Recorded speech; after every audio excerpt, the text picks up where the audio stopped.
Hello, welcome back to guys vlog. എന്തോരം എല്ലാവരും സുഖമായിട്ടിരിക്കുന്നു വിശ്വസിക്കുന്നു. അപ്പോൾ ഞാനിവിടെ സുഖമായിട്ടിരിക്കുന്നു, കുഴപ്പമൊന്നുമില്ല. അപ്പോൾ നമ്മളിത് ചെയ്യാൻ പോകുന്നത് ബോട്ടിൽ ആർട്ടൊന്നുമല്ല. നമുക്കിന്നുള്ളത് ഒരു കോഫി പെയിൻറ്റിംഗ് ആണ്. ഒരു ഓർഗാനിക് പെയിൻറ്റിംഗ് ആണ് നമ്മൾ ചെയ്യുന്നത്. നമ്മളൊരു A4 ഷീറ്റിലാണ് നമ്മൾ ചെയ്യുന്നത്. സോ നമ്മൾ ഓർഗാനിക് പെയിൻറ്റിംഗ് ആയതുകൊണ്ട് തന്നെ വേറൊരു കളർ നമ്മൾ യൂസ് ചെയ്യുന്നില്ല. അപ്പോൾ നമുക്ക് വീഡിയോയിലേക്ക് പോകാം. ഞാനിവിടെ ഒരു ചിത്രം വരച്ചിട്ടുണ്ട്. നമുക്കിഷ്ടമുള്ളൊരു പെയിൻറ്റിങ് ചെയ്യാം. പെയിൻറ്റിംഗ് അല്ല, ഡ്രോയിങ് നമുക്ക് ചെയ്യാം. അതിൽ ഞാൻ ഉപയോഗിച്ചിരിക്കുന്ന പൗഡർ ബ്രൂ കോഫി പൗഡറാണ്. ഇൻസ്റ്റൻ്റ് ആയിട്ടുള്ള ഏത് വേണമെന്നുണ്ടെങ്കിലും നമുക്ക് യൂസ് ചെയ്യാം. അത് വെള്ളം കൂടുതൽ എടുത്തിട്ട് കുറച്ച് കോഫി പൗഡർ ഉപയോഗിച്ച ശേഷം ഡൈല്യൂട്ട് ചെയ്തെടുക്കുക. അതിനുശേഷം നമ്മുടെ ഈ A4 ഷീറ്റിൽ മുഴുവനായിട്ട് കവർ ചെയ്തിട്ട് പെയിൻറ്റ് ചെയ്തെടുക്കുക. നമ്മുടെ ബേസ് എന്ന് പറഞ്ഞിട്ടുണ്ടെച്ചാൽ ഈ ഒരു കളറാണ്. അതിനുശേഷം നമ്മുടെ ഈ നമ്മൾ വരച്ചിട്ടുള്ള ഈ ഒരു പിക്ചർ ഉണ്ടല്ലോ, അതിൻ്റെ മുകളിലൂടെ കുറച്ച് കൂടുതൽ എന്താ പറയുക പൗഡർ ഉപയോഗിച്ച ശേഷം വെള്ളം കുറച്ച് ക്വാണ്ടിറ്റി മാത്രം ഉപയോഗിച്ചിട്ട് കുറച്ച് തിക്നെസ് കൂട്ടിയിട്ട്, അതായത് കുറച്ചും കൂടെ കളറിൻ്റെ ഡെൻസിറ്റി കുറച്ച് കൂടുതലായ ഒരു എന്താ പറയുക ഒരു കൺസിസ്റ്റൻസിയിൽ നമ്മുടെ പെയിൻറ്റിങ് എടുക്കാം. ഈ ഒരു ലെവലിൽ നമുക്ക് എടുക്കാം. അതിനുശേഷം ജസ്റ്റ് ഒരു വെള്ള പേപ്പറിൽ നമ്മുടെ കളർ കുറച്ച് ഡാർക്ക് അല്ലേ എന്ന് ഉറപ്പിച്ചതിന് ശേഷം ഈ സ്ട്രോക്കിൻ്റെ മുകളിലൂടെ ഒന്ന് സ്കെച്ച് ചെയ്തെടുക്കുകയാണ് ചെയ്യുന്നത്. ജസ്റ്റ് ഒന്ന് വരച്ചു കൊടുക്കുക.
അപ്പോൾ ഈ സ്ട്രോക്സൊക്കെ വരച്ച ശേഷം നമുക്ക് അതൊന്ന് പെയിൻറ്റ് ചെയ്തെടുക്കുകയാണ്. നമ്മുടെ ഈ ഒരു പിക്ചറിനെ വേറൊരു കളറിൽ പെയിൻറ്റ് ചെയ്തെടുക്കണം. അതായത് നമ്മുടെ ഈ സ്ട്രോക്കിൻ്റെ കളറിൻ്റെ ഡെൻസിറ്റി കുറച്ചിട്ട് അതിലേക്ക് കുറച്ച് കൂടുതൽ വെള്ളം കൂടെ ആഡ് ചെയ്ത ശേഷം ഒന്ന് പെയിൻറ്റ് ചെയ്തെടുത്താൽ മതി.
ഈ ഒരു ഓർഗാനിക് പെയിൻറ്റിംഗ് എന്ന് പറഞ്ഞാൽ വളരെ ചിലവ് കുറഞ്ഞ പെയിൻറ്റിംഗ് ആണ്. അതായത് വേറെ ഒരു കളർ നമ്മൾ ഇതിൽ ഉപയോഗിക്കുന്നില്ലല്ലോ.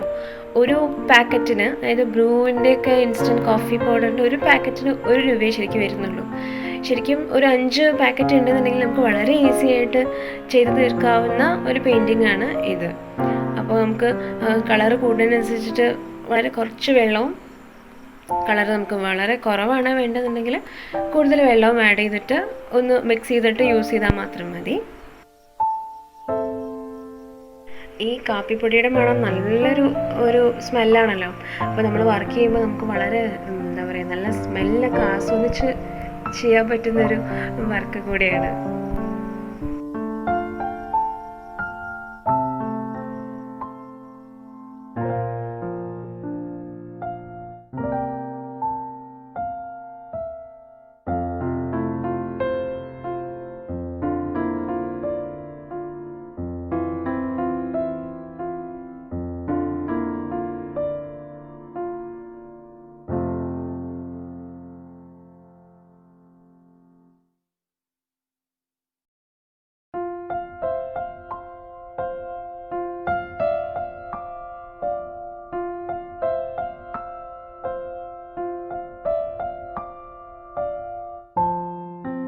അപ്പോൾ ഈ വീഡിയോ ഇഷ്ടമാണെങ്കിൽ തീർച്ചയായിട്ടും ഷെയർ ചെയ്യാനും സബ്സ്ക്രൈബ് ചെയ്യാനും ലൈക്ക് ചെയ്യാനും നിങ്ങളുടെ വിലയേറിയ അഭിപ്രായങ്ങൾ അറിയിക്കാനും മറക്കരുത്. നെക്സ്റ്റ് എപ്പിസോഡിൽ കാണുന്നവരെ സ്റ്റേ സേഫ്. ബൈ.